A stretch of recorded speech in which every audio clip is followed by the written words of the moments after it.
ముఖ్యమంత్రి రేవంత్ రెడ్డి గారు ఒక మాట మీకు గుర్తుందా? ఒకరోజు గాంధీ భవన్ దగ్గర జరిగినటువంటి మీటింగ్లో ఈ దొంగ మీడియాను మేము నమ్మం, మాకు ఒక క్యూ న్యూస్ ఉంది చాలు అని అన్నావు. చూసినావా?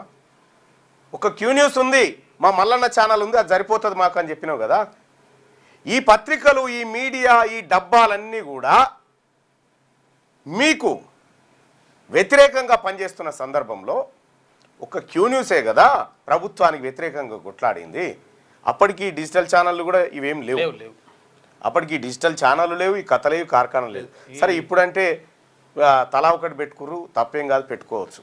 కానీ ఇక్కడ ఆ రోజు ఆ బయట కూడా ఉంది నా దగ్గర, నరేష్ నడి తెప్పి ఆ బయట కూడా ఉంటుంది.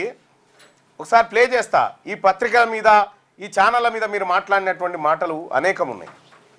ఈ మధ్యకాలంలో 2-3 సోషల్ మీడియా కూడా బాగానే ఉన్నాయి. తీన్మార్ మల్లన్న లాంటి వాళ్ళు మేము ఒకవేళ మెయిన్ మీడియాకి సహకరించకపోతే మిమ్మల్ని అందరినీ పక్కన పెట్టి ఇంకా మిగతా మీడియాని ప్రోత్సహించాల్సిన పరిస్థితి వస్తుంది. ఈ పోరాటాన్ని, ఈ కార్యక్రమాన్ని ఈ మధ్యకాలంలో 2-3 సోషల్ మీడియాలు కూడా బాగానే ఉన్నాయి. తీన్మార్ మల్లన్న లాంటి వాళ్ళు మేము ఒకవేళ మెయిన్ మీడియాకి సహకరించకపోతే మిమ్మల్ని అందరినీ, అప్పుడు మెయిన్ మీడియా మిమ్మల్ని దేకలే, పట్టించుకోలేదు.